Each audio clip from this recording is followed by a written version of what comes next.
यहाँ पर स्टार्ट करेंगे यूपी ट्रिपल एससी का जो वीडियो एग्जाम होना है अभी, ठीक है, जो भी एग्जाम होना है 26 और 27 तारीख को। तो इसके लिए टेस्ट सीरीज जो 4-5 टेस्ट सीरीज हमारे पास इंपॉर्टेंट बन जाती हैं, ठीक है। तो लास्ट टाइम आप टेस्ट सीरीज थोड़ा सा ध्यान दे सकते हैं, काफ़ी कम टाइम में आपका मैं ज़्यादा से ज़्यादा क्वेश्चन यहाँ पर कवर करा दूँगा, ठीक है। तो स्टार्ट करते हैं। पहला टेस्ट है ये, पहला क्वेश्चन यहाँ पर दिया है, किस संस्थान ने भारत के 50 विशिष्ट और जो प्रतिष्ठित विरासत वस्तु सूची जो है यहाँ पर शिल्प सूची का अनावरण किया है? तो किसने किया है? यूनेस्को ने, ठीक है। ए इसका करेक्ट आंसर होगा। यूनेस्को ने 50 भारत के विशिष्ट जो प्रतिष्ठित विरासत शिल्प उनके यहाँ पर सूची जारी की है, ठीक है। अगला क्या है, कौन सा केंद्रीय मंत्रालय युवा 2.0 योजना से जुड़ा है? कौन सा जुड़ा है? ये जुड़ा शिक्षा मंत्रालय, ठीक है। शिक्षा मंत्रालय जो आपका 2.0 था, ठीक है, युवा, ये यहाँ पर क्या है, इससे जुड़ा हुआ है शिक्षा मंत्रालय से, राइट। इसमें क्या था, भारतीय जो साहित्य थे इनके अंतर्राष्ट्रीय स्तर को पोषित करने के लिए 30 वर्ष से कम उम्र के युवा को महत्वाकांक्षी लेखकों को प्रशिक्षित करने के लिए लेखक का परामर्श कार्यक्रम है, ठीक है। ये भी क्वेश्चन पूछ सकते हैं यहाँ से, जरूरी नहीं कितना ही क्वेश्चन पूछेगा, ये भी यहाँ से पॉइंट डाल सकता है इधर से, ठीक है। अगला देखते हैं।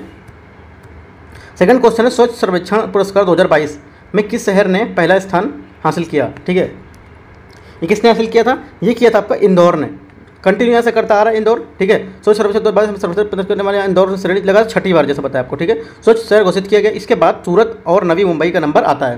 राज्य श्रेणी में मध्य प्रदेश का पहला स्थान हासिल किया, इसके बाद छत्तीसगढ़ महाराष्ट्र का स्थान है। अगला क्या है, स्वच्छ सर्वेक्षण ग्रामीण SSG, ठीक है, 2022 के तहत किस राज्य ने बड़े राज्य की श्रेणी में प्रथम पुरस्कार जीता? किसने जीता है? तेलंगाना ने, ठीक है। तेलंगाना स्वच्छ सर्वेक्षण ग्रामीण के लिए तहत यहाँ पर श्रेणी का पहला पुरस्कार जीता है। भारतीय राष्ट्रपति द्रौपदी मुर्मू ने ग्रामीण क्षेत्रों की स्वच्छता की स्थिति को देखते हुए ये पुरस्कार है ये प्रदान किया था, ठीक है। यह हरियाणा को दूसरा स्थान और तमिलनाडु को तीसरा स्थान, सर्वश्रेष्ठ जो राज्य नामित है वो यहाँ पर इसको दिया गया था, ठीक है। भारत के सभी 6 लाख गाँवों को खुलने के शौच मुक्त करने का यहाँ पर लक्ष्य रखा गया है। आपसे बोल देगा कि स्वच्छ सर्वेक्षण जो 2022 है इसको कितना यहाँ पर इसका जो हमारा लक्ष्य है कितना है, 6 लाख लोगों को मतलब यहाँ पे क्या है, ओपन डेफिकेशन फ्री करना है, ठीक है। ये आपका आंसर होगा। इस टाइप से भी क्वेश्चन पूछ सकता है, जरूरी नहीं कि एक क्वेश्चन इससे ही पूछेगा। तो यहाँ पे मैं इसको भी व्याख्या कर लेता हूँ, ठीक है। क्या है अगला क्वेश्चन हमारा है, यूनिवर्सल जो सर्विस आपका मोबिलाइजेशन है फंड, ठीक है, ये क्या है, ये केंद्रीय मंत्रालय से जुड़ा है। किस केंद्रीय मंत्रालय से जुड़ा है? ठीक है, ये संचार मंत्रालय से जुड़ा है, दूरसंचार विभाग मंत्रालय है, एक तहत एक निकाय है। यूनिवर्सल जो सर्विस ऑब्लिगेशन फंड है ये आधिकारिक तौर पर दूरसंचार प्रौद्योगिकी विकास कोष जो आपका TTDF योजना इसके द्वारा शुरू की गई थी, ठीक है। इतना ही पढ़ना है इसके बारे में। अगला क्या है, सोमते पाबो, ठीक है, सोमते पाबो जिन्होंने चिकित्सा 2022 का नोबेल पुरस्कार जीता, किस देश के अनुवांशिकविद हैं ये? ठीक है, तो किस देश के? ये स्वीडन के हैं, ठीक है। तो यहाँ पे क्या बोलेंगे आप, स्वीडन अनुवांशिकविद सोमते पाबो ने विलुप्त होमिनिन मानव विकास के जीनोम से संबंधित खोजों के लिए शरीर विज्ञान के लिए चिकित्सा के 2022 को नोबेल पुरस्कार जीता। पाबो ने नियंडरस्थल के जीनोम को अनुक्रमित किया और वर्तमान मनुष्यों के विलुप्त रिश्तेदार हैं, ठीक है, मनुष्यों के विलुप्त रिश्तेदार हैं, ठीक है। ये अगला क्या होगा, क्वेश्चन देखते हैं। UNCTAD अंकटाड के अनुसार 2022-23 के लिए बड़ी भारत में सबसे बड़ी 2022-23 के अनुसार भारत की GDP वृद्धि का अनुमान कितना है? 5.7%, ठीक है। जो आपका व्यापार और विकास संयुक्त राष्ट्र सम्मेलन UNCTAD है उसका क्या है अनुमान, भारत की जो अर्थव्यवस्था है 2022 में 5.7% और 2023 में 4.7% बढ़ेगी, ये अनुमान यहाँ पर लगाया था, ठीक है। अपनी वार्षिक जो आपकी व्यापार है इसमें विकास रिपोर्ट के हिसाब से इसने कहा था कि कितना 2022 में अर्थव्यवस्था के 2.6% उसको बढ़ने की उम्मीद है, ठीक है। अगला क्या है, 2000 के लेन देन के लिए UPI पर रुपए जो क्रेडिट कार्ड है उसका उपयोग कितना शुल्क लगाया जाएगा, ठीक है। यहाँ से करंट से भी क्वेश्चन यहाँ पर ऐड है, ठीक है। तो कितना लगाया जाएगा, ये लगाया जाएगा कोई शुल्क नहीं, ठीक है। व्याख्या क्या है इसकी, national payment corporation of India NPCI जो है उसने स्पष्ट किया कि आपको यूनिफाइड पेमेंट इंटरफेस पर रुपए क्रेडिट कार्ड के इस्तेमाल पर 2000 रुपये तक के लेन देन पर कोई शुल्क नहीं लगेगा, ये बताया गया है, ठीक है। अगला क्या है, साहित्य में 2022 के नोबेल पुरस्कार की विजेता एनी अर्नक्स, ठीक है, किस देश की लेखिका हैं? तो ये किस देश की? फ्रांस की हैं, ठीक है। फ्रांस हमारा काफ़ी टाइम से न्यूज़ में भी था, इस वजह से फ्रांस के कुछ और भी क्वेश्चन यहाँ से बन सकते हैं, ठीक है। फ्रांस की लेखिका एनी अर्नक्स को साहित्य 2022 के लिए नोबेल पुरस्कार विजेता घोषित किया गया।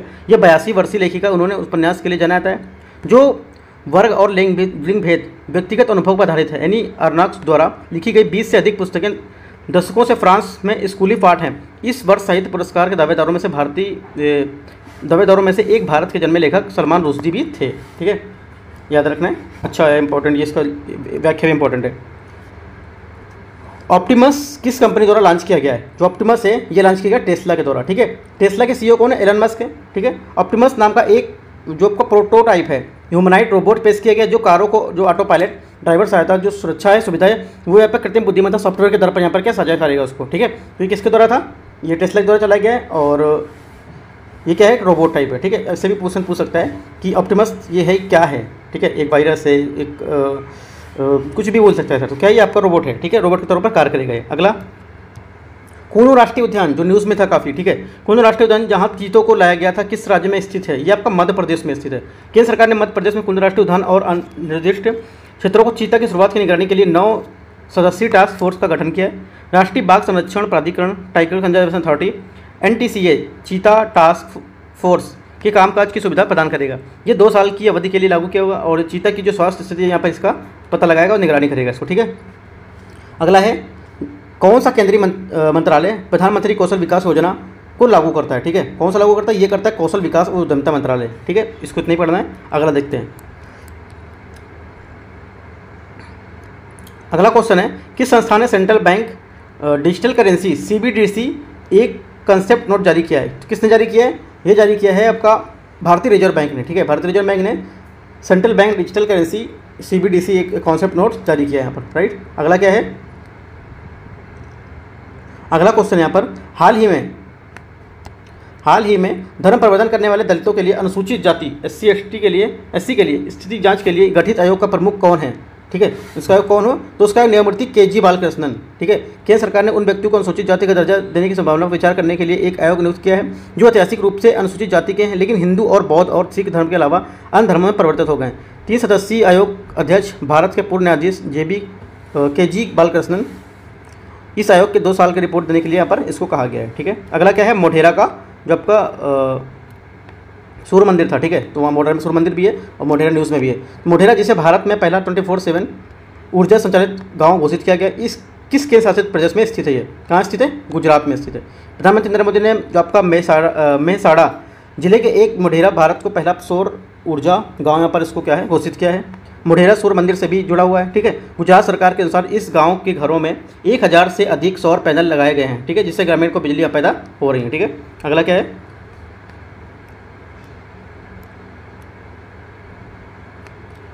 अगला यहाँ पर किस संस्थान ने लिविंग प्लैनेट रिपोर्ट 2022 जारी की। तो किस संस्थान ने जारी की, ये आपका वर्ल्ड टूरिज्म ऑर्गेनाइजेशन ने जारी की है, ठीक है, इसके बारे में इतना ही पढ़ना है। अगला देखते हैं, लुप्तप्राय स्लेडर लॉरिस के लिए भारत का पहला अभ्यारण्य किस राज्य केंद्र शासित प्रदेश में स्थापित किया जाएगा, ठीक है, इंपॉर्टेंट क्वेश्चन है, क्योंकि जितना भी आपको एंडेंजर्ड में आता है UCN जो निकालता है वो काफ़ी इंपॉर्टेंट बन जाता है, ठीक है। तो इसका आंसर हमारा बी हो जाएगा, तमिलनाडु, ठीक है। लुप्तप्राय जो आपका स्लेडर लोरिस है, इसके लिए भारत का पहला अभ्यारण्य तमिलनाडु में स्थापित किया जाएगा। करूर और डिंडीगुल जिलों के वन क्षेत्रों में 11,806 हेक्टेयर को मिलाकर आपका कदवूर स्लेडर लोरिस अभ्यारण्य यहाँ पर बनाया जाएगा, जो international union for conservation of nature के लिए यहाँ पर काम करेगा, ठीक है, प्रजाति को यहाँ पर जो दिखाता है इसको, राइट। अगला देखते हैं, कौन सा केंद्रीय मंत्रालय one nation one card, one nation one grid frequency and the one national road dispatch, ठीक है, डिस्पैच सेंटर NLDC से जुड़ा हुआ है, ठीक है। कौन सा मंत्रालय यहाँ पर इससे जुड़ा हुआ है, इसको आंसर देख लेते हैं, हमारा क्या होगा 16 नंबर क्वेश्चन का, ठीक है। तो 16 का हमारा क्वेश्चन यहाँ पर डी करेक्ट होगा, विद्युत मंत्रालय से जुड़ा हुआ है, ठीक है। अगला देखते हैं यहाँ पर,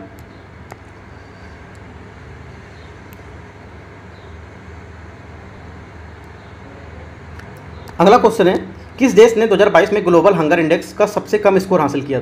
किसने किया था, ये किया हुआ था यमन ने, राइट।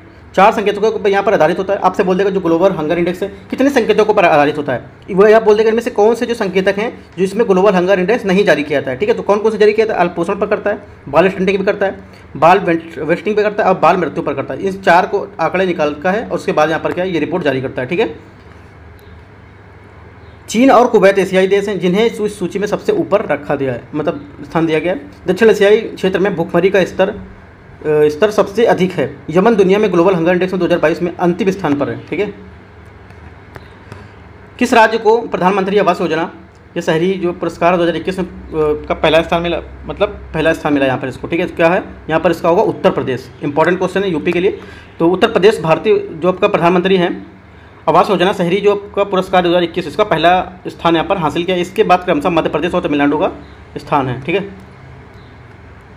अगला क्या क्वेश्चन है, अगला क्वेश्चन यहाँ पर है freedom house internet freedom index में भारत को क्या रैंक मिला है। इसमें मिला है 51 रैंक। अमेरिकी सरकार द्वारा वित्त पोषित एनजीओ फ्रीडम हाउस के अनुसार देश में डिजिटल विभाजन को पाटने के पैसों के बाद भारत इंटरनेशनल स्वतंत्रता स्कोर को 2 अंक बढ़ाकर 51 हो गया। 2021 में इंटरनेशनल फ्रीडम भारत का स्कोर 49 था। ठीक है, अगला क्वेश्चन क्या है, हर साल विश्व विकास सूचकांक दिवस कब मनाया जाता है? ठीक है, ये कब मनाया जाता है? 24 अक्टूबर को मनाया जाता है। ठीक है, ए इसका करेक्ट आंसर होगा।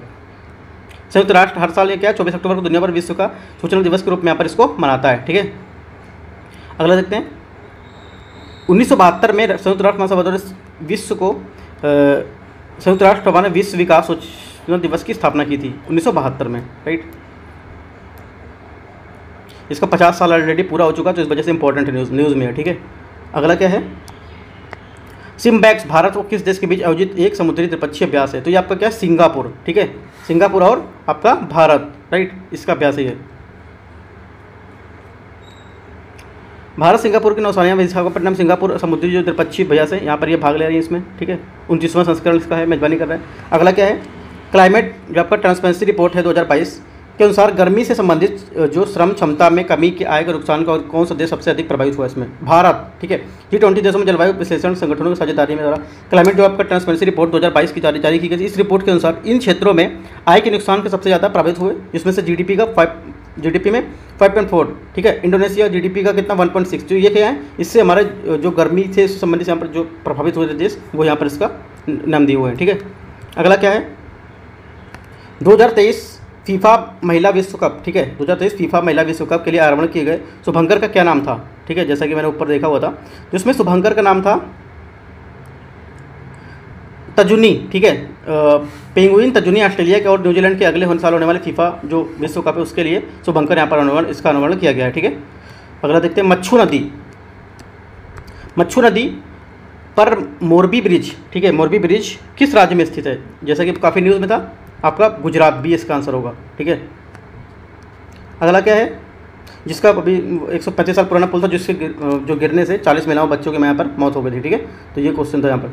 अगला क्या है, देखो मैं क्वेश्चन सब एक यहाँ से भी डिस्कस कर ले रहा हूँ, ये साइड से भी डिस्कस कर ले, तो मतलब ऐसा नहीं कि 27-28 जो जितना पेज में आता जा रहा है मैं पूरा डिस्कस करता जा रहा हूँ, बस थोड़ा सा ऊपर नीचे है, तो उससे आपको कोई मतलब नहीं होना चाहिए ऊपर नीचे। ठीक है, क्वेश्चन यहाँ पर पूरा बताता जा रहा हूँ।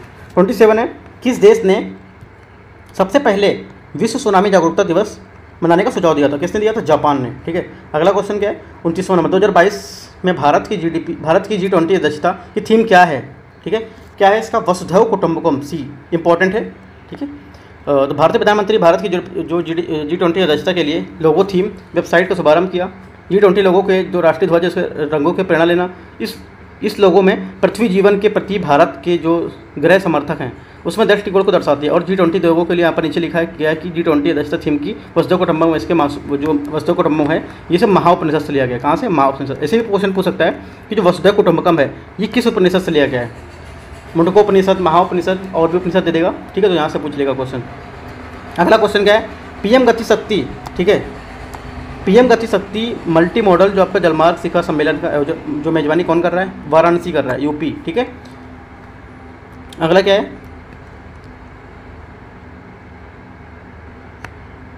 हाल ही में खबरों में रहे 103वें संविधान संशोधन में क्या पेश किया गया था? इंपॉर्टेंट है, 103वें संविधान संशोधन उसमें क्या किया गया था आपका? ईडब्ल्यूएस के लिए 10% कोटा। ठीक है, केंद्र सरकार ने 103वें संविधान संशोधन अधिनियम 2019 के माध्यम से प्रवेश के और सार्वजनिक क्षेत्रों में जो ईडब्ल्यूएस है उसके लिए आरक्षण का प्रावधान की शुरुआत की थी। सुप्रीम कोर्ट ने इस संशोधन को वैधता चुनौती देने वाले याचिकाओं पर एक बैच का फैसला सुनाया था। ठीक है, अगला क्या है, 31 नंबर, संविधान सभा द्वारा संविधान को अंगीकृत या अधिनियमित आत्मनिर्भर कब किया गया? ये कब किया गया था? 26 नवंबर 1949 को, 26 जनवरी से 2 मंथ पहले। ठीक है,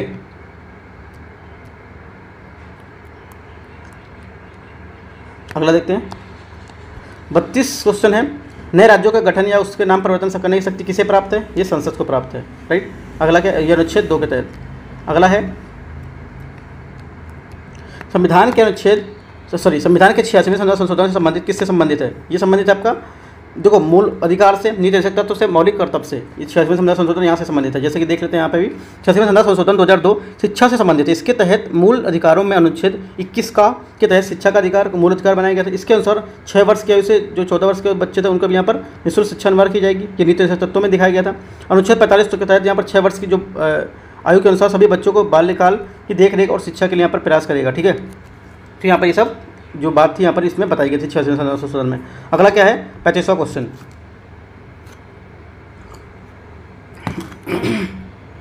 भारत सरकार का प्रथम विधि अधिकारी कौन होता है? भारत सरकार का प्रथम विधि अधिकारी कौन होता है? ये आपको पता है, भारत का महान्यायवादी। ठीक है, भारत सरकार का प्रथम विधि अधिकारी भारत का महान्यायवादी होता है। इसका उल्लेख संविधान के भाग 5 में इंपॉर्टेंट है, अनुच्छेद 76 में भी इंपॉर्टेंट है। इसकी नियुक्ति संघीय परिषद जो है यहाँ पर की जाती है। बाकी आप देख सकते हैं भाग 5 आर्टिकल 76 और कौन अधिकारी है इसका? महान्यायवादी। ठीक है, याद कर लेना अच्छे से। 36 नंबर क्वेश्चन 34 अनुच्छेद 352 के तहत अब तक भारत में कितनी बार आपातकाल लागू किया जा चुका है? कितनी बार? ये आपका 3 बार लागू किया जा चुका है। ठीक है, अगला देखते हैं, किस अनुच्छेद के तहत राष्ट्रपति लोकसभा में 2 सदस्यों को मनोनीत करता है? किस अनुच्छेद के तहत करता है? ठीक है, तो ये करता है आपका आर्टिकल बी, आंसर बी। इसमें क्या होगा? अनुच्छेद 331 के तहत। ठीक है, 331 के तहत देखो लिखा हुआ है यहाँ पर, अनुच्छेद 331 के तहत राष्ट्रपति लोकसभा में आंग्ल समुदाय से 2 जो सदस्य उनको मनोनीत करता है। अनुच्छेद 330 में लोकसभा अनुसूचित जातियों और अनुसूचित जातियों के लिए स्थानों का आरक्षण है। ठीक है, अनुच्छेद 332 में क्या है? राज्यों की विधानसभा को अनुसूचित जातियों जो जनजाति उनका वर्णन यहाँ पर किया गया। ठीक है, 33 में क्या है? राज्यों की विधानसभा में आंग्ल भारतीय समुदाय का प्रतिनिधित्व। ठीक है, राइट, तो यहाँ पर ये दिया हुआ है। बल्कि क्या है, भी कुछ टाइम पहले इसका जो था आंग्ल भारतीय समुदाय को उनको यहाँ पर नियुक्ति करने के लिए ऐसा था कि राज्यसभा मतलब जो लोकसभा है और विधानसभा यहाँ से इनको हटा दिया था इसमें। ठीक है, तो अभी न्यूज़ में था काफ़ी ज़्यादा, तो इस वजह से यहाँ पर क्वेश्चन भी पूछ लिया है किससे संबंधित था ये पूछा है, अभी ये नहीं पूछा किससे है। ठीक है, तो अगला क्वेश्चन देखते हैं। 39 नंबर क्वेश्चन है, राज्य की कार्यपालिका शक्ति किस में निहित होती है? राज्य की कार्यपालिका शक्ति राज्यपाल में निहित होती है। ठीक है,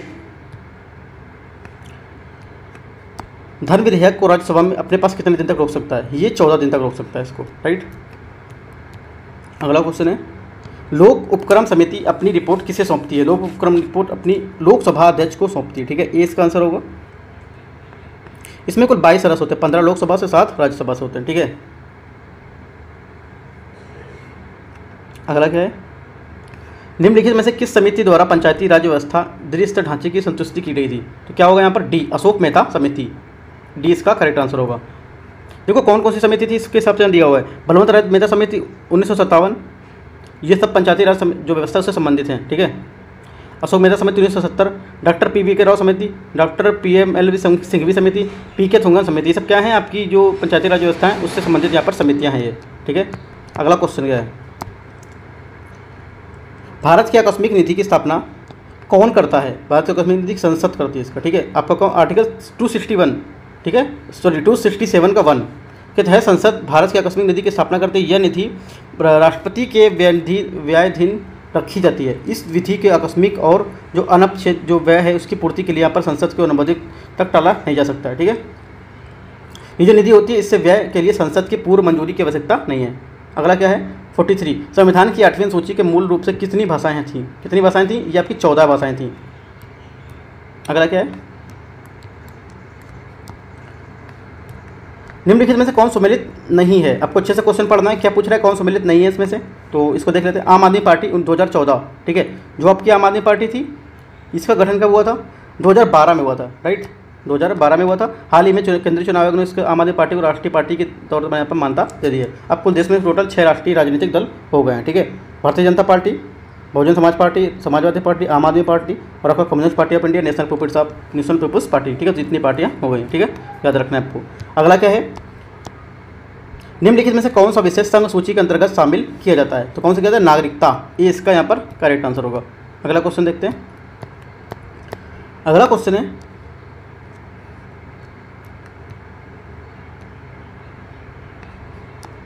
संविधान में एकल नागरिकता का प्रावधान किस देश के संविधान से लिया गया? एकल नागरिकता का प्रावधान संविधान के किस देश से लिया गया है? तो आपके यहाँ पर आंसर क्या हो जाएगा? ब्रिटिश संविधान से। ठीक है, ब्रिटिश संविधान से। और अमेरिकी संविधान से क्या लिया गया? अमेरिकी संविधान से स्रोत जो मौलिक अधिकार, सर्वोच्च न्यायालय, ये सब आपके अमेरिकी संविधान से लिए गए। कनाडा से क्या लिया गया? कनाडा से लिया गया। ऑस्ट्रेलिया से लिया गया, समवर्ती सूची है, 7वीं सूची है। ठीक है, और आयरलैंड से जो आपका निजी निषेध तत्व है ये ब्रिटिश संविधान से, जैसा कि आपसे पूछा है, एकल नागरिकता संसदीय सब प्रणाली से ब्रिटिश से ली गई है। तो अब देखो ये चीज़ आप एक पॉइंट में कहीं लिख कर अपने रूम पे कहीं पेस्ट भी कर सकते हैं, ये अक्सर न्यूज़ में आता है, अक्सर आपका ये काम आएगा। ठीक है, कहाँ से क्या लिया गया है। राइट, अगला क्वेश्चन है 48, भारत का सर्वोच्च शिखर निम्नलिखित में से कौन सा है? ठीक है, जो सर्वोच्च शिखर है कौन सा है? Godwin Austin. बी, विश्व का सर्वोच्च शिखर हिमालय के माउंट एवरेस्ट है जिसकी ऊंचाई 8848 है। ठीक है, विश्व का सबसे ऊंचा शिखर गॉडविन ऑस्टिन माउंट केटू, जिसकी ऊंचाई 8611 है। यह पाक अधिकृत कश्मीर पीओके में स्थित है। ठीक है, भारत में स्थित भारत का सर्वोच्च शिखर कंचनजंगा, इसकी ऊंचाई 8598 है। अगला क्वेश्चन है, निम्नलिखित में से कौन सा दर्रा हिमाचल प्रदेश में स्थित है? कौन सा स्थित है? रोहतांग दर्रा, सी इसका करेक्ट आंसर होगा, सी। अगला क्या है क्वेश्चन, भारत के पूर्वी और पश्चिमी घाट निम्नलिखित में से कहाँ पर मिलते हैं? ये मिलते हैं नीलगिरी पहाड़ियों पर। ठीक है, भारत के पूर्वी पश्चिमी घाट पर्वत नीलगिरी पहाड़ियों पर आकर मिलते हैं। नीलगिरी पर्वत की सबसे ऊंची चोटी डोडा बेटा है। 47 नंबर क्वेश्चन, जनसंख्या की दृष्टि से भारत में सबसे छोटा राज्य निम्न में से कौन सा है? आपका बी, सिक्किम इसका राज्य होगा, बी। ठीक है, सिक्किम का करेक्ट आंसर होगा इसका। धूपगढ़ निम्नलिखित में से किस श्रेणी की सबसे ऊंची चोटी है? ये आपकी है सतपुड़ा की। देखो, जनसंख्या की दृष्टि से सबसे छोटा आपका सिक्किम है, सबसे बड़ा राज्य उत्तर प्रदेश है। जनसंख्या की दृष्टि से सबसे बड़ा उत्तर प्रदेश है। जनसंख्या की दृष्टि से भारत का सबसे बड़ा केंद्र शासित प्रदेश आपका आई थिंक दिल्ली होगा, हाँ दिल्ली है। जनसंख्या की दृष्टि से सबसे छोटा केंद्र शासित प्रदेश लक्षद्वीप है। ठीक है, तो ये आपका क्वेश्चन है। अगला देख लेते हैं, निम्नलिखित में से किस द्वीप पर सतीश धवन केंद्र अंतरिक्ष केंद्र स्थित है? किस द्वीप पर स्थित है? ये आपका स्थित है सी, मतलब श्रीहरिकोटा द्वीप, सी। ठीक है, अगला क्या है, 55 निम्नलिखित में से कौन सी विशेषता प्रायद्वीप पठार की नदियों से संबंधित नहीं है? संबंधित नहीं पूछा है। ठीक है, कौन सी नहीं है? ये नदियाँ सदावाहिनी होती हैं, ये इससे संबंधित नहीं है। राइट, क्योंकि प्रायद्वीप पठार की नदियाँ ये प्रायः क्या होती है? मौसमी होती है, क्योंकि इन नदियों के जल का मुख्य स्रोत वर्षा होता है। ठीक है, यही कारण है कि गर्मी के में इन मौसम में इनका जल या तो कम हो जाता है या तो अथवा एकदम से सूख जाते हैं। ठीक है, अगला क्या है, क्योंकि इसमें ये जल पर ही निर्भर रहते हैं, जो बारिश है उस पर निर्भर रहती हैं। ठीक है, अगला क्या है, भागीरथी और अलकनंदा नदियों के संगम को निम्नलिखित में से क्या कहा जाता है? तो ये कहा जाता है आपका देवप्रयाग। ठीक है, देवप्रयाग, रुद्रप्रयाग किसे कैसे कहते हैं? तो ये देख सकते हैं आप, रुद्रप्रयाग, देवप्रयाग भागीरथी अलकनंदा को जो मिलन होता है उसका। ठीक है, या आपका इसमें संगम। मंदाकिनी और अलकनंदा को क्या कहते हैं? रुद्रप्रयाग। पिंडार और अलकनंदा को कर्णप्रयाग, और धौलागंगा और अलकनंदा को विष्णुप्रयाग। तो इसके नाम से सब जानते हैं। मंजरा निम्नलिखित में से किसकी सहायक नदी है? मंजरा ये आपकी गोदावरी की सहायक नदी है। ठीक है, जिसे दक्षिण की गंगा भी कहते हैं। मंजरा गोदावरी के प्रमुख सहायक नदी है। गोदावरी नदी का उद्गम महाराष्ट्र के नासिक जिले से स्थित है। जिले के त्र्यंबकम, जो त्र्यंबकेश्वर जो मंदिर है आपका, त्र्यंबकेश्वर टेम्पल है, वहाँ से ही निकली हुई है। ठीक है, त्र्यंबकेश्वर नामक जो स्थान है वहाँ से होता है। इसकी अन्य प्रमुख सहायक नदियाँ इंद्रावती, प्रणहिता, पूर्णा, वर्धा, प्रवरा, बेनगंगा, ये सब यहाँ पर इत्यादि हैं। ठीक है, अगला क्या, लोकटक झील जो आपका है किस राज्य में? मणिपुर में। लोकटक मणिपुर में स्थित है। इस झील में केबुल लामजो जो आपका नेशनल पार्क है वो स्थित है, जो विश्व का एकमात्र तैरता हुआ उद्यान है। ठीक है, अपनी जैव विविधता के कारण इस झील को मणिपुर जीवन रेखा कहा जाता है। यह पूर्वोत्तर भारत की सबसे बड़ी मीठे पानी की झील है। अगला क्या है, तुलबुल परियोजना निम्नलिखित में से किस नदी पर स्थित है? तुलबुल परियोजना आपकी झेलम नदी पर स्थित है। ठीक है, अगला है, सिंधु की सबसे बड़ी सहायक नदी कौन सी है? सिंधु की सबसे बड़ी सहायक नदी चिनाब है। उज्जैन नगर निम्नलिखित में से किस नदी के किनारे पर स्थित है? उज्जैन आपका शिप्रा नदी के किनारे स्थित है। ठीक है, अगला देखते हैं 62 नंबर, जब सूर्य एवं पृथ्वी के बीच चंद्रमा आ जाता है तब इस प्रकार की स्थिति क्या कहते हैं? सूर्य ग्रहण। ठीक है, निम्नलिखित में से कौन सी एक नदी है जो मकर रेखा को 2 बार पार करती है? कौन सी है? लिम्पोपो नदी। ठीक है, तो लिम्पोपो नदी मकर रेखा को 2 बार काटती है। कांगो नदी भूमध्य रेखा को 2 बार काटती है। माही नदी क्या है? कर्क रेखा को 2 बार काटती है। बरमेजो नदी मकर रेखा को 3 बार काटती है। अब से बोल देगा कि जो लिम्पोपो नदी है मकर रेखा को 3 बार काटती है। ठीक है, गलत है तो क्या, 2 बार काटती है लिम्पोपो नदी। ठीक है, 2 बार कौन काटता है, 3 बार कौन काटता है, अच्छे से आपको याद रख लेना, इंपॉर्टेंट क्वेश्चन है ये। ठीक है, अगला देखते हैं 60 नंबर क्वेश्चन को। 60 जो भी क्वेश्चन अगला रहेगा। 60 नंबर क्वेश्चन, निम्नलिखित में से कौन सी मिट्टी कपास की खेती के लिए अत्यधिक उपयुक्त होती है? कौन सी उपयुक्त होती है? काली मिट्टी, है ना। काली मिट्टी कपास खेती के लिए बहुत इंपॉर्टेंट होती है, अच्छी होती है। ठीक है, 63 देशांतर रेखा निम्नलिखित में से किस देश से होकर नहीं गुजरती है? किससे नहीं गुजरती है? आपका तुर्की। ठीक है, 0 डिग्री देशांतर रेखा प्रधान या उत्तर रेखा प्रधान मध्यम रेखा भी कहता है। ये यूरोप के 3 देशों यूनाइटेड किंगडम, स्पेन, फ्रांस से होकर गुजरती है। इसके अतिरिक्त यह रेखा घाना, अल्जीरिया, माली, टोगो, बुर्किना फासो इत्यादि देशों से होकर गुजरती है। अगला, निम्नलिखित में से किस तिथि को उत्तरी गोलार्ध में दिन सबसे लंबा होता है? किसमें? 21 जून। जैसा कि आपका कल 21 जून था, यहाँ पर कल क्या है, उत्तरी गोलार्ध में दिन सबसे लंबा होता है 21 जून के दिन सूर्य की किरणें कर्क रेखा पर लंबवत पड़ती हैं। इस दिन उत्तरी गोलार्ध में दिन सबसे बड़ा और रा सबसे छोटी होती है। इंपॉर्टेंट क्वेश्चन बन जाता है क्योंकि इसी के आसपास आपका एग्जाम है जून में, ठीक है। तो क्वेश्चन बन सकता है पेपर में, याद रखिएगा। 21 मार्च और 23 सितंबर को सूर्य का जो मध्य है इसमें क्या लंबवत चमकता स्थिति को दिन और रात बराबर होते हैं। 22 दिसंबर को क्या था, इस दिन सूर्य मकर रेखा पर लंबवत चमकता है। इस तिथि को दक्षिणी गोलार्ध के दिन सबसे बड़ा और सबसे रात सबसे छोटी होती है, ठीक है, याद रखना है। अगला देखते हैं।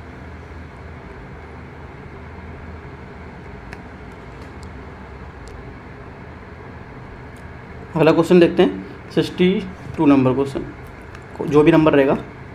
अगला है भूमध्य रेखा निम्नलिखित में किस देश से होकर नहीं गुजरती है।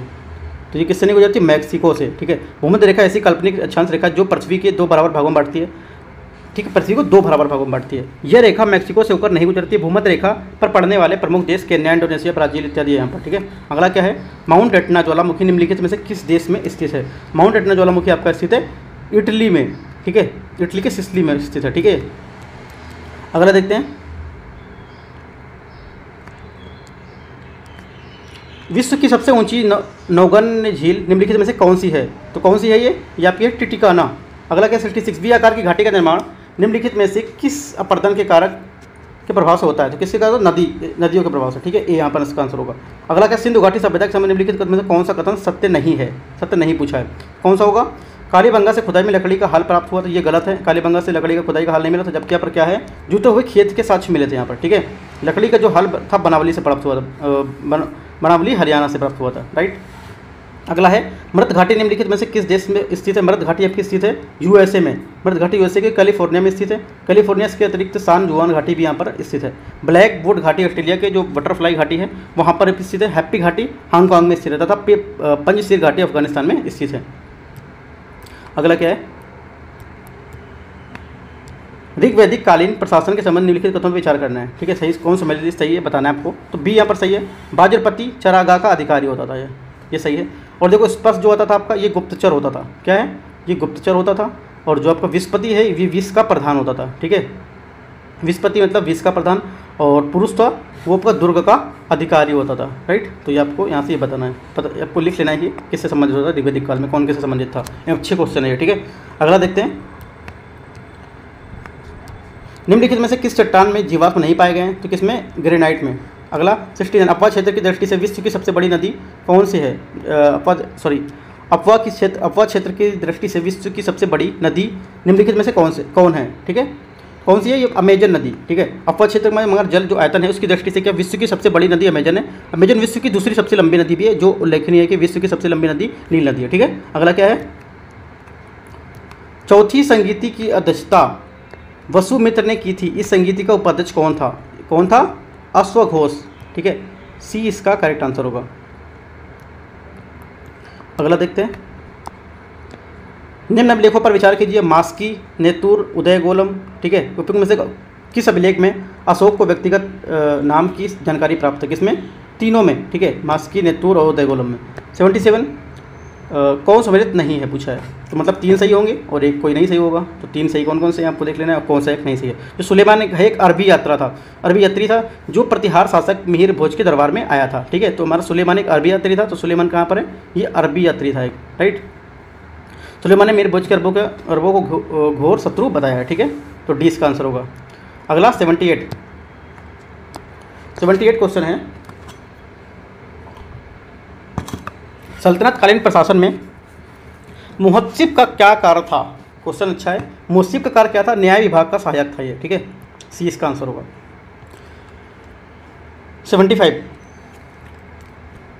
75 और सुविधा से 79 देख लेंगे। 75 है, चंद्रगुप्त द्वितीय के नवरत्नों में से कौन सा सही सम्मिलित नहीं है। जो देखो वर रुचि संस्कृत व्याकरण के क्षेत्र से संबंधित थे, अन्य सभी सम्मिलित हैं। वरुचि का संस्कृत व्याकरण से, ना कि नाटक से, ठीक है, संस्कृत व्याकरण से। अगला क्या है, तुलु वंश की स्थापना किस शासक द्वारा की गई थी। तुलु वंश की स्थापना की गई थी वीर नरसिंह के द्वारा। तुलु वंश का संस्थापक वीर नरसिंह था। 1505 ईस्वी में इसने तुलु वंश की स्थापना की, जिसे दूसरा बला पहाड़ कहा जाता था, ठीक है। अगला देखते हैं 76 नंबर क्वेश्चन यहाँ से, कन्नौज के लिए त्रिपक्षीय संघर्ष के अंतिम रूप से कौन सा वंश कन्नौज पर अधिकार करने में सफल रहा। कौन सफल रहा था यहाँ पर, 76 का आपका हो जाएगा बी, मतलब प्रतिहार वंश, ठीक है। त्रिपक्षीय संघर्ष 3 राजवंशों में मध्य था, पाल वंश, प्रतिहार वंश और राष्ट्रकूट वंश, ठीक है। निम्नलिखित में से कौन कथन असत्य है, गलत कथन इनमें से कौन सा है? तो सी, सुहरावर्दी सिलसिले के संस्थापक शेख सलीम चिश्ती थे। ठीक है, तो ये क्या था, ये स्टेटमेंट आपका गलत है। शेख सलीम चिश्ती नहीं थे, इसके संस्थापक आपके बहारुद्दीन जकारिया थे, वो थे। ठीक है, अगला क्या है यहाँ पर क्वेश्चन 81, निम्नलिखित में से किस मुगल शासक ने हुगली क्षेत्र में पुर्तगीजों का दमन किया था? तो किसने किया था? शाहजहां ने। शाहजहां द्वारा हुगली क्षेत्र में पुर्तगीजों का दमन किया गया, क्योंकि ये व्यापार के अलावा अन्य क्षेत्र भी हस्तक्षेप करने लगे थे, जैसे मुस्लिम को जबरन ईसाई बनाना, भारतीय वस्तुओं पर अत्यधिक कर लगाना, बाजारों में लूटपाट करना, ये सब। ठीक है, अगला 82, निम्नलिखित में से किसके द्वारा दिल्ली में खैरुल मांजिम नामक स्कूल की स्थापना कराई गई? तो किसमें? माहम अनगा। ठीक है, माहम अनगा इसका करेक्ट आंसर होगा ए।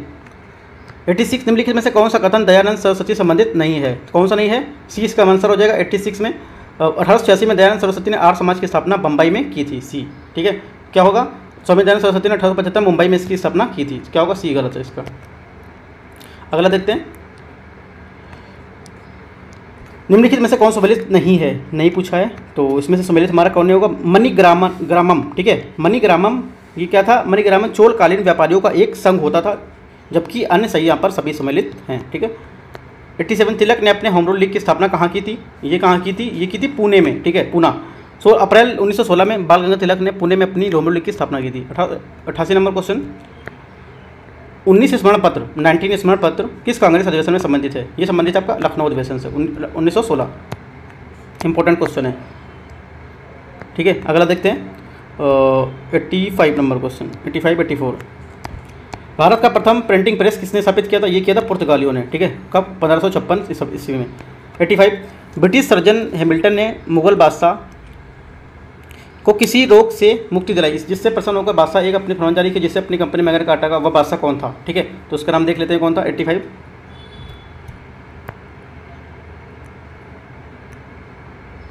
वह बादशाह था फारूक शेर। ठीक है, फारूक शेर इसका करेक्ट आंसर होगा। अगला क्वेश्चन ऐसे देखते हैं, भगत सिंह व बटुकेश्वर दत्त दिल्ली में केंद्रीय विधानसभा भवन में कब खाली बेंचों पर बम मारकर सांकेतिक विरोध किया था? कब किया था? अप्रैल 1929 में। ठीक है, अगला क्वेश्चन, सुभाष चंद्र बोस ने गांधी जी के किस अभियान की तुलना नेपोलियन एल्बा के पेरिस की ओर से किए जाने के अभियान से की थी? किसकी की थी? सविनय अवज्ञा आंदोलन। सुभाष चंद्र बोस ने गांधी जी के जो आपका सविनय अवज्ञा आंदोलन था, उसकी तुलना नेपोलियन एल्बा के पेरिस और उससे किए जाने के यहाँ पर अभियान से की थी। ठीक है, अगला क्या है, ब्रिटिश सरकार के खिलाफ षड्यंत्र में किस केस के तहत भारतीय क्रांतिकारी के साथ 3 ब्रिटिश नागरिकों पर भी षड्यंत्र केस चलाया गया था? किसके था? तो ये क्या होगा? मेरठ षड्यंत्र केस में, राइट, 1923 में, राइट। ठीक है, अगला देखते हैं, रविन्द्रनाथ टैगोर की कृति गीतांजलि किस क्षेत्र में नोबेल पुरस्कार पर इसको मिला था? ठीक है, किसमें? 1913 में। मतलब किस वर्ष मिला था ये पूछा है, किस क्षेत्र में नहीं, किस वर्ष पूछा था? 1913। कब? ये किस क्षेत्र में? तो उनकी कृति की गीतांजलि के लिए मिला था, साहित्य के क्षेत्र में। ठीक है, साहित्य के क्षेत्र में नोबेल मिला था इनको। अगला क्या है, नेक्स्ट क्वेश्चन यहाँ पर है 92, हिंदू महासभा में से कौन सा सम्मिलित नहीं पूछा है? तो डी है, east India company association, Anand Mohan Bose. तो इसका आंसर क्या हो जाएगा? 1866 में दादा भाई नौरोजी ने की थी। 95, अंग्रेजों द्वारा बनाई गई स्क्रीन समिति का संबंध किससे था? तो ये था थल सेना भर्तीकरण के लिए। ठीक है, अगला है 96 नंबर क्वेश्चन, उस नीति का नाम बताएं जो सरकार के व्यय को कराधान की नीतियों से व्याख्या करता है। कौन करता है? बी, राजकोषीय नीति। ठीक है, अगला क्या है 93 नंबर क्वेश्चन, प्रथम में कौन असत्य है? 22 दिसंबर 1939 को कांग्रेस को मंत्रिमंडल सामूहिक रूप से त्याग पत्र दे दिया। बी, ली आयोग ने 1924 में सिफारिश पर लोक सेवा आयोग का गठन 1926 में किया। ठीक है, और स्टेटमेंट देख लेते हैं क्या 93 का। तीसरा स्टेटमेंट है, दास प्रथा पर प्रतिबंध लॉर्ड विलियम बेंटिंग ने लगाया था। ब्रिटिश संसद में भारतीय स्वाधीनता को विधेयक जुलाई 1947 में यहाँ पेश किया गया था। तो क्या है? सी इसका करेक्ट होगा। ठीक है, 1847 में लॉर्ड एलनबरो ने दास प्रथा को प्रतिबंध लगाया था।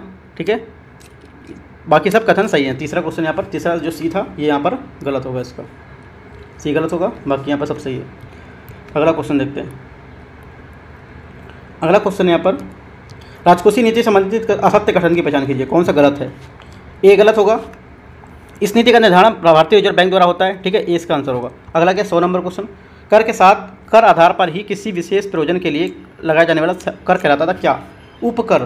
ठीक है, 101 नंबर क्वेश्चन और 98 क्वेश्चन है, निम्नलिखित में से कौन सा एक कर प्रणाली कर प्रणाली के अंतर्गत शामिल नहीं है। तो कौन सा होगा? ऊर्ध्वगामी कर प्रणाली, ये कर प्रणाली के अंतर्गत शामिल नहीं है, तो डी इसका करेक्ट आंसर होगा। 101 सरकारी व्यय को नियंत्रित करने का मुख्य प्राधिकारी कौन है? कौन होगा? वित्त मंत्रालय, सी इसका करेक्ट आंसर होगा। अगला क्या है? 102 और 99 नंबर क्वेश्चन को, निम्नलिखित में से किस राजकोषीय नीति का उपयोग अर्थव्यवस्था को स्थिर रखने के लिए उपयोग में लाया गया था? किससे लाया गया था? ये बेरोजगारी बीमा और लाभ को भुगतान करने के लिए। 102 नंबर, निम्नलिखित में से कौन सा कर केंद्र सरकार के अंतर्गत नहीं आता है? कौन सा नहीं आता? परिवहन कर, ठीक है, ये आपका राज्य सरकार के अंतर्गत आता है। अगला क्या है? 103 लाभांश कर, टोल टैक्स, व्यय कर, इनमें से प्रत्यक्ष कर की पहचान करना है। तो ये सब सभी क्या है? तीनों आपके प्रत्यक्ष कर, लाभांश कर, व्यय कर तथा केंद्र सरकार के क्या है? आपके प्रत्यक्ष कर, जबकि टोल टैक्स राज्य सरकार का प्रत्यक्ष कर है, ठीक है प्रत्यक्ष कर ही, लेकिन प्रत्यक्ष कर बना पूछा नहीं, पूछा है केंद्र का कि राज्य का है, तो आपको देखना है, ठीक है। इसके अतिरिक्त केंद्र के जो प्रत्यक्ष कर और भी हैं, आयकर, निगम कर, संपत्ति कर, पूंजी कर, ठीक है, लाभ कर, ये सब यहाँ पर इसके टैक्स हैं, ठीक है। अगला क्या? 106 नंबर, भारत के शीर्ष खाद्यान्न उत्पादन को जो राज्य हैं उनमें सब प्रथम स्थान पर कौन सा है? तो उत्तर प्रदेश, डी इसका प्रथम स्थान पर होगा। 107 नंबर क्वेश्चन, निम्नलिखित समूहों में से श्री अन्न किस समूह से संबंधित थे? कृषि उत्पाद है, किससे संबंधित है? ये आपका होगा सावा, कोदो, कुटकी, ये इससे होगा। 104 निम्नलिखित फसलों में से कौन सी फसल शीत ऋतु की फसल मानी जाती है? तो क्या है? जौ, जो आपकी क्या है? शीत ऋतु की फसल है। अगला 108 कृषि वर्धक निधि की स्थापना किस उद्देश्य के लिए किया गया था या किया गया है? ठीक है, किसानों की चुनौतियों के लिए समाधान उपलब्ध कराना, ए। 105 निम्नलिखित कथनों में से सत्य कथन की पहचान कीजिए। चाय, रबड़, आलू व्यापारिक फसलें हैं। सुपारी, काजू, चाय, रबड़ बागानी फसलें। कुसुम, तंबाकू, गन्ना, रोधी फसलें। तो इसमें कौन सा स्टेटमेंट आपका यहाँ पर पूछा है? सही है, ठीक है, तो ए पहला दूसरा यहाँ पर सही है। तृतीय कथन असत्य, क्योंकि कुसुम एक रोधी फसल है, अर्थात जो फसलें खेत के बॉर्डर के रूप में ऐसे जंतुओं की सुरक्षा के लिए यहाँ पर मुख्य फसल के रूप में की जाती हैं, ठीक है। अगला देखते हैं 109 नंबर क्वेश्चन को, निम्नलिखित कथनों पर विचार कीजिए, सत्य कथन की पहचान कीजिए। कृषि लागत एवं उसकी कीमत आयोग सरकार द्वारा न्यूनतम समर्थन मूल्य पर की जाती है, ठीक है। अगला क्या है?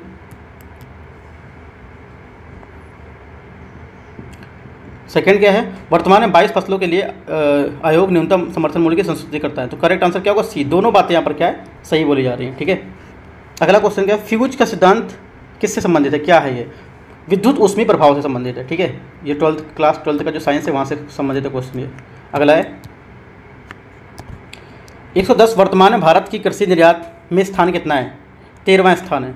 114 निम्नलिखित में से सर्वाधिक क्रियाशील धातु की पहचान कीजिए। सर्वाधिक क्रियाशील धातु कौन सी? पोटेशियम, बी करेक्ट आंसर होगा इसका। अगला क्या है? जनगणना 2011 के अनुसार सबसे कम पुरुष साक्षरता वाला जिला बढ़ते हुए क्रम में लिखना है। कौन सा होगा? श्रावस्ती, बहराइच, बलरामपुर। सबसे कम पुरुष साक्षरता वाला जिला बढ़ते क्रम में श्रावस्ती, सबसे कम बहराइच 58 और आपको बलरामपुर, इन तीन की बात कर रहा है, ना कि और सभी की। इन तीन में से पूछा है, ठीक है। अगला क्वेश्चन क्या है? अल्ट्रासोनोग्राफी में प्रयुक्त किए जाने वाली तरंगें कौन सी हैं? तो क्या होंगे? परासरव तरंगें। विरंजक चूर्ण का रासायनिक सूत्र क्या है? इसका रचना CaO-C12, ठीक है, ये इसका होगा। 116 ग्लाइकोजन एक प्रकार का पॉलीसेकेराइड है। शरीर में इसका निर्माण किस अंग द्वारा किया जाता है? किस अंग द्वारा किया जाता है? तो क्या होगा? यकृत, ठीक है, ये इसका करेक्ट आंसर होगा।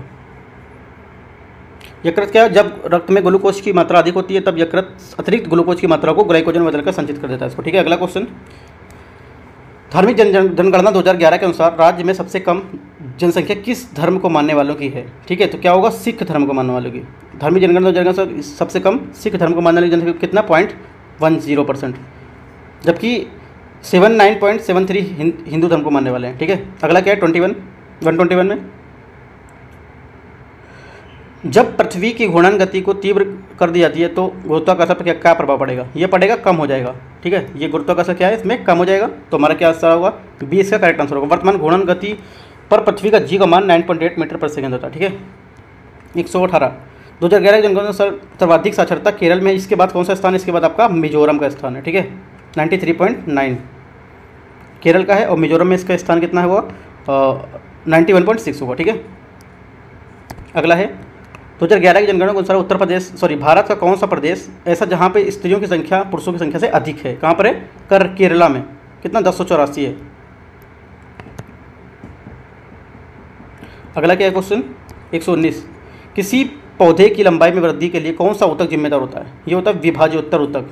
विभाज्योत्तक ऊतक जो होता है इसका जिम्मेदार होता है। अगला क्या है, बच्चों में अग्र चवर्णक दंतों की संख्या कितनी होती है? 0। ठीक है, बच्चों में अग्र चवर्णक दंतों की संख्या 1 भी नहीं होती है, राइट। अर्थात ये वयस्क मनुष्य में कुल मिलाकर 8 होते हैं, परंतु बच्चों में कुल दांतों की संख्या 20 होती है, जिनमें इसकी संख्या 0 होती है। अगला क्या है,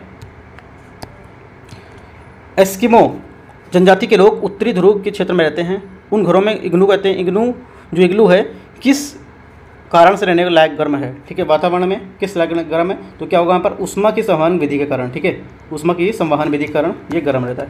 अगला क्या है, 124 डीपीटी की वैक्सीन को कौन से रोगों से सुरक्षा प्रदान करेगी? ये करेगी आपका जो डीपीटी है, डी मतलब सभी के लिए, डिप्थीरिया, काली खांसी और टिटनेस। अगला क्वेश्चन है हमारा 125वां क्वेश्चन, निम्नलिखित में से कौन सा अधातु ठोस अवस्था में मिलता है? ठीक है, कौन? बोरॉन। अगला क्या है 126, जुगनू नामक जीव शरीर में किस ग्रंथि से होता है? फास्फोरस द्रव्य पदार्थ को स्रावित होता है तथा हवा के संपर्क में आने पर जलता है, वो प्रतीत होता है। ये पदार्थ कौन सा है? ठीक है, कौन सा होगा? लूसीफेरिन। ठीक है, लूसीफेरिन इसका आंसर होगा ए। पेयजल के लिए पीएच मान की वांछनीय सीमा क्या होती है? 6.5 से 8.5 तक के बीच का। ठीक है, 130 चींटी के काटने पर कैलामाइन घोल को त्वचा पर लगाया जाता है, जिससे कैलामाइन घोल की प्रकृति है क्या? क्षारीय। ठीक है, ए। 130 यदि मधुमक्खी आपको डंक मार देता है तो इसमें निम्नलिखित में से कौन सा सर्वोत्तम औषधि होगी? कौन सी होगी? D baking soda. अगला क्या है 131 संसार का प्रथम प्रोग्रामर किसे माना जाता है? लेडी एडा अगस्ता को। ठीक है, एक क्वेश्चन ये बचा। 128 2011 की जनगणना के अनुसार सबसे कम शिशु लिंगानुपात वाले जिलों का सही युग्म क्या है? आपको बताना है, तो देख लेते हैं इसका क्या युग्म है 28 का। ये होगा आपका ए। ठीक है, जनगणना के अनुसार सबसे कम लिंगानुपात वाले बलरामपुर 950, बागपत 841, बलरामपुर और बागपत। ठीक है, तो पहला यहाँ पे आंसर होगा 128वां का ए। अगला देखते हैं 132 BIOS का पूर्ण रूप क्या है? Basic input output system. ठीक है, अगला क्या 135 प्रत्येक कंप्यूटर के कीबोर्ड प्रत्येक कैरेक्टर की ASC होती है। ठीक है, ऐसी होती है जिसका पूर्ण रूप क्या है? American standard code for information interchange. ठीक है, ASCII। अगला है 136 बैंकों में चेक एवं ड्राफ्ट किसका प्रयोग किया जाता है? माइकर का। ठीक है, बैंकों में चेक और ड्राफ्ट के लिए चेक भुगतान नकल को रोकने के लिए माइकर MICR जो आपका मैग्नेटिक इंक करेक्टर है उसका यहाँ पर रिकॉग्नाइजेशन टेक्नोलॉजी का प्रयोग किया जाता है। ठीक है, अगला क्या है BIOS, ये मैंने बता चुका हूँ। अगला क्वेश्चन निम्नलिखित में से कौन सा उत्पाद पेंटियम ब्रांड के नाम से बेचा जाता है? तो कौन सा होगा? Micro processor. ठीक है, 37 निम्नलिखित में से किस समूह का केवल इनपुट डिवाइस है? किस में होगा? Mouse, keyboard, scanner. 38 निम्नलिखित में से कौन सा सबसे तेज मेमोरी है इसका? तो सबसे तेज मेमोरी किसका होगा इसमें से? देख लेते हैं, इस क्वेश्चन को देख लेते हैं क्या है। इंकजेट प्रिंटर के रंगीन स्याही की बोतल में मूल रंगों की संख्या होती है कितनी? तो इसका आंसर ऊपर होगा, देख लेते हैं 34 का 34 का बी इसका आंसर होगा। इंकजेट प्रिंटर रंगीन स्याही की बोतल के लिए कार्ट्रिज में 3 मूल रंगों में था, नीला, लाल और पीला। ठीक है, तो 20 का करेक्ट आंसर होगा 3। निम्नलिखित सबसे तेज मेमोरी किसकी है? तो सबसे तेज मेमोरी आपकी है कैश मेमोरी। ठीक है, ए। अगला 139 निम्नलिखित से कौन इनपुट इकाई है? डी इनमें से सभी, माउस, कीबोर्ड और स्कैनर इनपुट इकाई है। अगला क्या है गेहूं की सिंचाई हेतु अति क्रांतिक अवस्था है क्या? ताज निकलने की अवस्था। ठीक है, अगला क्वेश्चन 143 इधर से भारत में धीमी कृषि विकास के लिए निम्नलिखित में से कौन प्रभावी होगा? कौन प्रभावी होगा? ग्रामीण निर्धनता। ठीक है, 140 कंप्यूटर की साक्षरता दिवस कब मनाया जाता है? कंप्यूटर साक्षरता दिवस कब मनाया जाता है? ये मनाया जाता है आपका 2 दिसंबर। विश्व कंप्यूटर साक्षरता दिवस हर साल 2 दिसंबर को मनाया जाता है। ठीक है, 144 नंबर क्वेश्चन 141 निम्नलिखित में से कौन सा भारत का सहकारी कृषि विचार का समर्थक नहीं था? कौन था? चौधरी चरण सिंह। 144 अटल इनोवेशन मिशन किसके अधीन स्थापित किया गया था? ये नीति आयोग के द्वारा यहाँ पर स्थापित किया गया था। ये क्वेश्चन सेम क्वेश्चन UPSC ने 2019 में पूछा था, 2019 में सेम क्वेश्चन था। 145 नंबर क्वेश्चन देखते हैं। सौभाग्य योजना संबंधित है किससे? ठीक है, सौभाग्य योजना आपके संबंधित है गरीबी रेखा से नीचे वाले जो परिवार से मुफ्त बिजली से प्रावधान से। ठीक है। 148 रविन्द्रनाथ टैगोर को नोबेल पुरस्कार दिया गया था कब? 1913 में। 49 निम्नलिखित में से किस सिख गुरु को गुरुमुखी आरंभ की? किस सिख गुरु ने गुरुमुखी आरंभ की? किसने? डी गुरु अंगद। अगला है 46 भारत में स्थानीय स्वशासन का जनक किसे कहा जाता है? लॉर्ड रिपन को स्थानीय स्वशासन का जनक बनाया जाता है। अगला यह कहा जाता है पंचायती राज सम्मिलित किया गया था किस कब? राज्य सूची में सम्मिलित किया गया था 76वें संविधान संशोधन में। ठीक है। अगला क्या है 147 प्रसिद्ध चरकुला नृत्य संबंधित है किससे? ब्रजभूमि, सी से संबंधित है, ब्रजभूमि से। ठीक है। तो एक टोटल यहाँ पर 150 क्वेश्चन थे, वो मैंने 150 क्वेश्चन आपको यहाँ पर डिस्कस कर लिया। ठीक है। बाकी जो और भी पेपर रहेगा सेट 2 वो भी मैं 26 तारीख के पहले तक ला दूंगा। आपका कम टाइम में ज़्यादा से ज़्यादा क्वेश्चन को यहाँ पर मैं कवर कर दूंगा। यहाँ पे करंट का और जितना भी क्वेश्चन है काफ़ी इंपॉर्टेंट क्वेश्चन है पूछा है। ठीक है, तो देख सकते हैं आप। तो देखते रहिए, और कोई डाउट रहता तो नीचे कमेंट में पूछ सकते हैं आप। ठीक है। All the best, thank you.